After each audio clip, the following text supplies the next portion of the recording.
doing freaking phenomenal, man. I'm talking to a lot of people, and they're like, "Is this the best time to buy, or is this the worst time to buy?" What do you think, man? It's a great time to buy. We're winding down now. I think that most people are focused on getting their kids in school. The market's starting to slow down. It's like if you haven't already made the decision, you're in a weird position because obviously most people have. It's time to make a decision. Well, and I think we're seeing a lot of seller help, which I think is really huge. Yeah. Seller help is amazing as hell what you can do with a lot of clients, and that can make or break a deal sometimes. Getting the seller help, number one. Thank I'm you. seeing price negotiations, which is crazy as well, and that's kind of wild. It really is. Well, we didn't see that just 6 months ago, Brian. Yeah, I would say if I had to put a sort of like pulse or a temperature on the market, I would say we're swinging more and more towards a balanced buyer's market. I'm seeing buyers have the upper hand in some of these negotiations for the first time. So I feel like that if your house doesn't move right away, you're kind of on your back foot, trying to get back into the ring, trying to make sure you can gain back some leverage, and it feels like buyers are just getting the upper hand in a lot of these markets right now. So I think that you have to be a little more aggressive, and you have to have a different mindset than you had in the past if you want to pull this off as a listing. What are you seeing as far as sellers are concerned, making repairs and bringing houses up to speed? That seems to be a bit of a concern that I'm finding right now, where most sellers aren't willing to make the repairs. They might give a couple $1,000s in closing help, but I'm not seeing it, Brian. I mean, what are you seeing? I think it comes from a historical perspective where it's sort of like built into the cake, as they say, where people assume that they don't have to because they historically haven't had to. Like, this is reminding me of a pre-2019 market where it was more of a buyer's market, and sellers were sort of pre-exposed to the idea that they were going to have to make repairs, and they were going to have to make concessions, and they were going to have to sort of work hard to attract a buyer. It's like, how do you look at it? Like, there was a time where as a listing, you sort of felt like you were a guy trying to get a girl, and you had to do all these things to impress them. Well, I'll do this and I'll do that, and Flowers, cake, jewelry, it didn't matter. Whatever. The whole thing swung the opposite direction for 5 or 6 years, and it was like completely the opposite, where basically you were saying, I will give you everything, and I will pay your closing costs and even your realtor, and I'll let you live in the house for free as a buyer, and I'll buy the house with no repairs. And now we're back. So I think it just takes time for people to kind of catch up to the idea of, like, this isn't a foregone conclusion. There's no guarantee sale here. You're going to have to work at this. And the thing that I'm really emphasizing with my clients is you have to keep moving. Yeah. So you have to understand the market's moving, but you also have to keep moving. Like, if this hasn't worked right away, it's not like we're fishing with the bait just sitting on the bottom waiting for a fish to swim by. A lot of times you have to move to a different spot. You have to reposition it. You have to change your bait. You have to try different things. And what that looks like is continuing to improve the perceived value of the house. Maybe when you started this process, you said, well, I'm not going to do these certain things. And then as that changes, as the feedback comes in, you might have to say, okay, now I'm going to go ahead and paint the front porch. Now I'm going to go ahead and I'm going to paint the shutters. Now I'm going to go ahead and fix the sidewalk, whatever that looks like. No, I have to 100% agree with you, man. It is kind of wild to see what's happening in the marketplace. And I think things have definitely changed. I think we're seeing a major shift. And I think July was a little slow. Yeah. I think How's people your are August? How are things right now? August looks really solid. September, not so much. I got to be honest with you. And I think, keep in mind, August is a reference to, prospects in May and June, right? Yeah. So May and June, good prospects. July, not as many prospects. That means September, not so much. Right. So I have a tendency, honestly, people have asked me all the time, is this a good time to buy? I think you can really cut a deal. I think you're going to get the closing help, which is surprising. You're going to get repairs, and you get the right deal. A lot of sellers are just highly motivated, Brian. It is kind of wild. So if it fits your budget, that's the key, right? Yeah. If it fits your budget and the payment falls in place, dude, win-win, man. Win-win. I agree. I think that if you're a buyer, you're looking at it as anybody who's still in the market. They're probably open to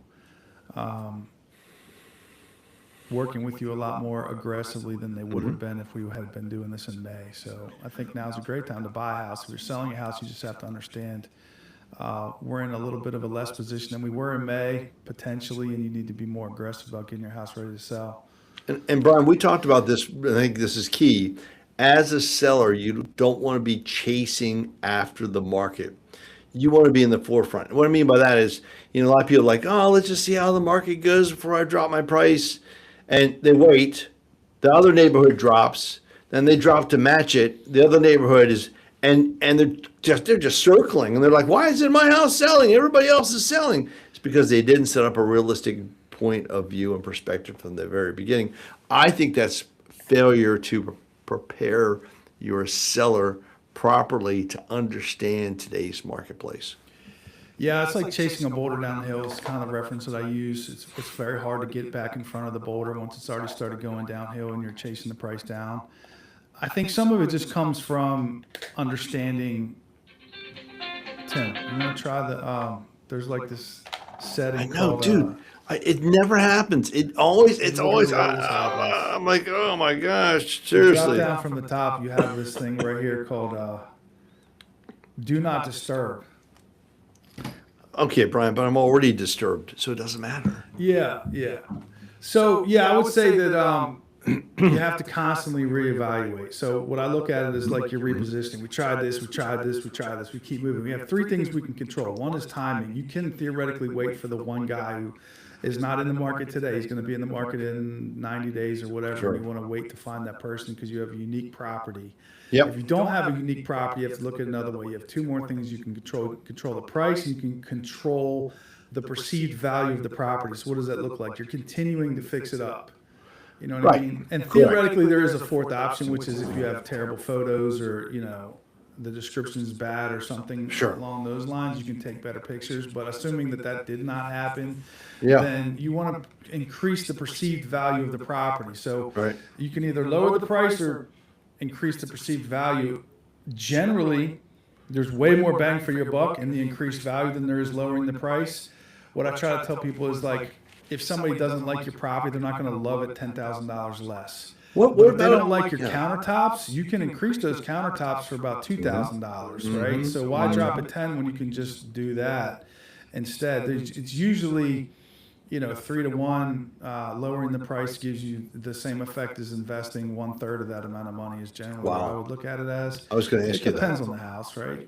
Depends on if your house is already at 10 and there's not much left to do, then you're putting some new flowers in, you're doing a few things to the front of the house or the inside, but it's at that point it comes down to like, well, where are we landing on this price?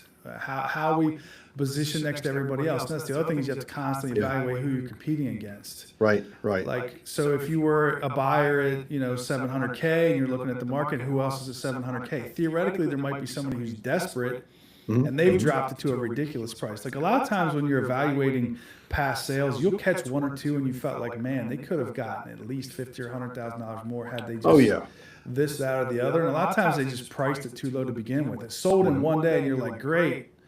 Yeah, but you probably could have got a lot more money for this property. So, I think you nailed it right there. A lot of times the agents they just throw shit up on the board. Now, you do something kind of unique, which I like.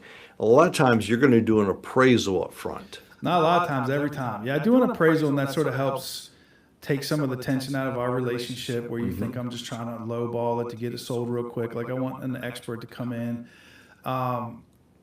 Even then, like what they're going to do is sort of establish realistically about the most amount of money that someone's going to lend a buyer to buy the property. It doesn't mean that's what somebody's necessarily going to pay for it. Sure. The goal is to get to as close as that number as possible. Yeah. You have to understand how buyers buy houses. What they do is they go look at several in your price range and they pick the one they like the best. And it's not necessarily there's something wrong with your house.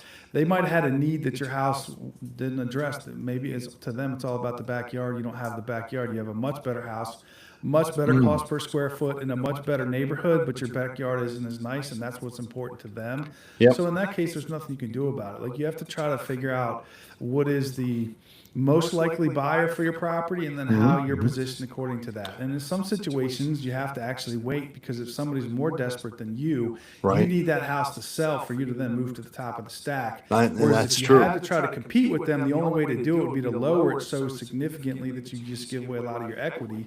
So it's not necessarily a strategy is always to be the best priced house on the market. You want to sometimes wait for somebody else to get their house sold while constantly evaluating. There's new houses coming on the market. There's people are also price dropping. So when you looked at it last week, everybody was here. One guy went down to here, another guy went to here. Well, now you're still up here. You have to figure out how you fit in there and constantly evaluate. That's what I look at, is you're repositioning.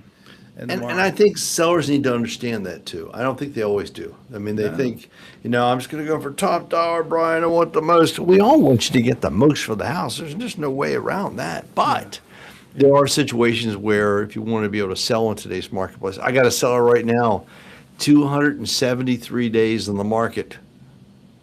And I'm like, and they lowered the price 20 grand. I was like, yeah, probably aren't that motivated to sell. Because and here's the thing, you ready?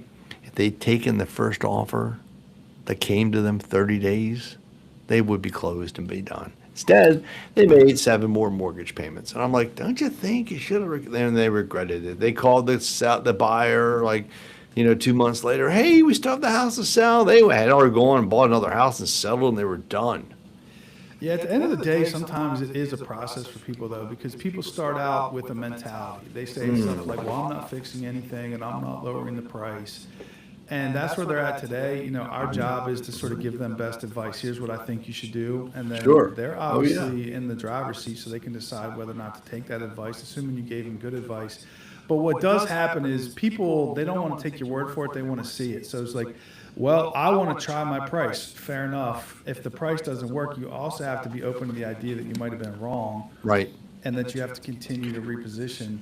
So that's where, people's pride sometimes gets involved. People's personal situations come up, and then it just comes to whether or not they believe what you're saying too. Because at the end of the day, like if they just don't trust you, if they don't take your advice as fact, and they say, well, I don't really believe it. What I really think is this. That's where you end up with 250 days on the market. Like, why are you at 250 days to begin with? What's gone wrong?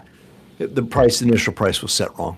I'll be honest with you. And then they got stubborn. They were like, no, it's what we paid for, is what we want. It's like, yeah, you lost, $40,000 because you didn't if you had to make payments for 8 months. I'm like, and you're at the higher end and you're in a unique market and it's not the same. It's like, what are you going to do? There's only like one assumption you can make as a buyer on a house that's on the market that long. Right. 2 assumptions: there's something wrong with it, or it's overpriced, or both. Like it's a combination. And now they're chasing the tail. Yeah, That's now you sort of now are starting to attract people looking for a deal. Now you got people that are like, hey, I think they'll take this offer. It's been on the market that long. They're getting desperate. And theoretically, that's also true, because what I've seen happen is you'll see a house on the market for like 100 days, and then you'll see it sell for $100,000 under. And it's like, well, why didn't you just lower it like 30 or 40,000 at some point and try that before you got to a place where you accept an offer that much lower?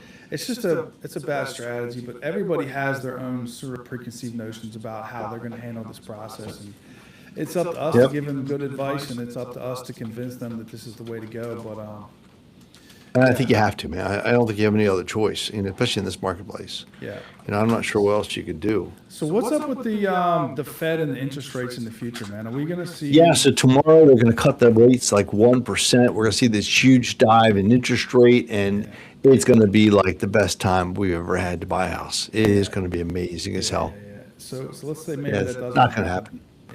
I heard the Fed chair mention raising rates.